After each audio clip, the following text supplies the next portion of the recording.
வேலைவாய்ப்பிற்கான 100% உத்தரவாதத்துடன் MBA படிக்க இன்றைய ஆட்சி பிசினஸ் ஸ்கூலில் சேருங்கள். கடலூரில் நடைபெறும் பெற்றோர்களை கொண்டாடுவோம் மாநாட்டில் கலந்து கொண்டு உரையாற்றி வரும் முதல்வர் ஸ்டாலின் 10,000 கோடி கொடுத்தாலும் தேசிய கல்விக் கொள்கை திட்டத்தில் கையெழுத்திட மாட்டோம் என திட்டவட்டமாக தெரிவித்துள்ளார். அதனை காணலாம். குலத்தொழில், ஜாதி தொழில், மனுநீதி சொல்ற அநீதியை தொடராம படிச்சு முன்னேற நினைக்கிறவங்களை மீண்டும் அதை நோக்கி தள்ள பார்க்கிறாங்க. இதையெல்லாம் பார்த்து தான் தேசிய கல்விக் கொள்கையை ஏற்க மாட்டோம்னு உறுதியா சொல்றோம். இந்த திட்டத்தில் கையெழுத்து போட்டாதான் 2,000 கோடி ரூபாய் கிடைக்கும். 10,000 கோடி ரூபாய் பணம் கிடைக்கும் சொன்னாலும் நாங்கள் கையெழுத்து போட மாட்டோம். 2,000 கோடி ரூபாய்க்காக பணத்துக்காக இன்னைக்கு நாங்கள் கையெழுத்து போட்டா என்ன ஆகும்? கொஞ்சம் சிந்திச்சு பாருங்க. 2000 ஆண்டுக்கு பின்னோக்கி நம்ம தமிழ் சமுதாயம் போயிடும். அந்த பாவத்தை இந்த முத்துவேல் கருணாநிதி ஸ்டாலின் ஒருபோதும் செய்ய மாட்டான். இங்கு வந்திருக்கக்கூடிய பெற்றோரை, குறிப்பா தாய்மார்களை கேட்கிறேன்,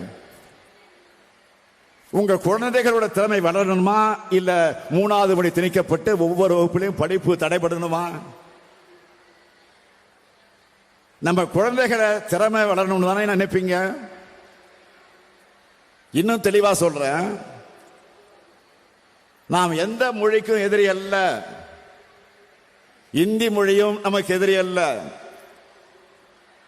அதை யாரு விரும்புறாங்களோ அவங்க இந்தி பிரச்சார சபாவில் போய் அல்லது கேவி பள்ளியிலோ இல்ல வேற வகையிலோ படிக்கிறத தமிழ்நாடு ஒருபோதும் தடுத்ததில்லை, தடுக்க போவதும் இல்லை. ஆனா இந்திய எங்க மேல திணிக்க நினைக்காதீங்க. திணிக்க நினைச்சா தமிழர் என்றொரு இனம் உண்டு, தனியே அவருக்கு ஒரு குணம் உண்டு என்பதை தமிழ்நாடு காட்டிவிடும்.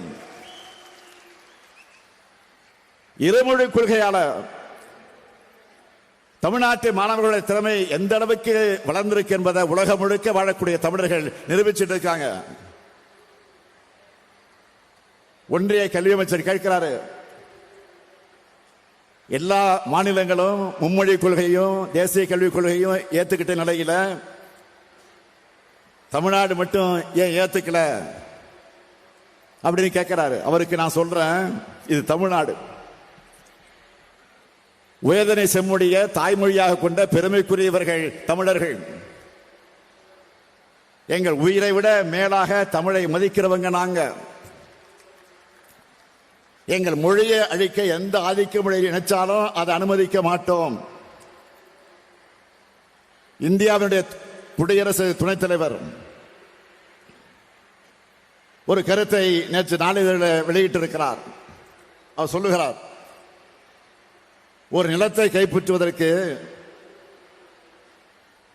அதன் கலாச்சாரத்தை பின்னுக்கு தள்ளி மொழியை அழிப்பதே சிறந்த வழின்னு சொல்லி இருக்கிறார். அவர் பழைய வரலாற்றை சொன்னாலும் அது தமிழ்நாட்டுடைய புதிய வரலாறா கொடிய வரலாறா ஆகிடக்கூடாது என்பதற்காகத்தான் போராடுகிறோம். இன்று நேற்றல்ல, 85 ஆண்டுகளுக்கு மேலாக திராவிட இயக்கம் போராடிக்கிட்டு இருக்கு. இந்தியாவில் கடந்த 75 ஆண்டுகள்ல ஏறத்தாழ 52 மொழிகள் அழிவினுடைய விளிம்புக்கு போயிருக்கு. இந்தி பெல்ட் என்கிற மாநிலங்கள் மட்டும் கிட்டத்தட்ட 25 மொழிகள் அழிஞ்சிருக்கு. தாய்மொழியை இழந்து இந்திய ஆதிக்கத்திற்கு பலியான மாநிலங்கள் இப்பதான் மெல்ல மெல்ல விழிப்புணர்வு அடைஞ்சிட்டு இருக்கு. அதுக்கும் தமிழ்நாடு தன் தாய்மொழியான தமிழை தற்காத்துக் கொண்டதுதான் காரணம். தமிழ்நாட்டினுடைய மொழிக் கொள்கை இன்று இந்தியாவுடைய ஒவ்வொரு மாநில மொழிகளையும் காக்கிற கொள்கையா மாறிக்கிட்டு இருக்கு. நிதியே கொடுங்கன்னு நாம கேட்டா தமிழ் மீது பிரதமர் அக்கறை கொண்டிருக்கிறார்னு ஒன்றிய அமைச்சர் சொல்றாரு. அவங்களோட அக்கறை தமிழுக்கு என்ன செஞ்சிருக்கு? ஒரு சின்ன சாம்பிள் சொல்றேன் உங்களுக்கு, நல்லா கேளுங்க. சமஸ்கிருத மொழி வளர்ச்சிக்கு ஒன்றிய அரசு ஒதுக்கின நிதி எவ்வளவு தெரியுமா? 1488 கோடி ரூபாய். சமஸ்கிருத மொழிக்கு 1488 கோடி ரூபாய். அந்த மொழியை பேசுறவங்க இந்த நாட்டில் சில ஆயிரம் பேர் தான்.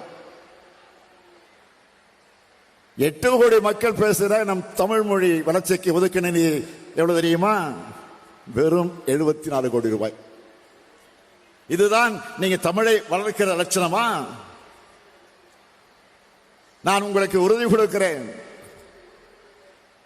தமிழ்நாடு பள்ளி கல்விக்கான நிதியை ஒன்றிய அரசு வழங்கவில்லை என்றாலும் ஒருங்கிணைந்த பள்ளி கல்வி திட்டத்தின் கீழ் மாநிலத்தில் செயல்படுத்துகிற திட்டங்கள் எதையும் நிறுத்தாம அவற்றை தொடர்ந்து நாங்கள் செயல்படுத்துவோம். அது உறுதி.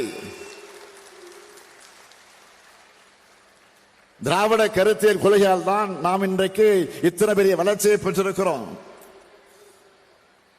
இந்த சாதனைகள் தொடர்ந்து தமிழ்நாடு மேலும் மேலும் வளர்ச்சி அடையணும்னா நம்ம குழந்தைகள் மன வலிமை உள்ளவர்களாக, உடல் வலிமை உள்ளவர்களாக, அறிவு மேம்பாடு கொண்டவர்களாக வளரணும். அவங்களை எல்லா விதங்களையும் திறன் கொண்டவர்களாக மாற்றணும். தனி திறமை கொண்டவர்களாக உயர்த்தணும். அதுக்காக தான் என் கனவு திட்டமான நான் முதல்வன் திட்டம் செயல்பட்டு வருது. அதை எல்லாரும் பயன்படுத்திக்கணும்.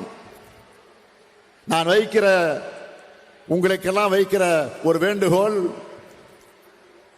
கல்வியில் மட்டுமல்ல ஒழுக்கத்திலையும் சிறந்தவங்களாக மாணவர்களை உருவாக்க வேண்டியது பெற்றோர்கள், ஆசிரியர்கள் ஆகிய உங்க தரப்பினருடைய கடமை, இரு தரப்பினுடைய கடமை.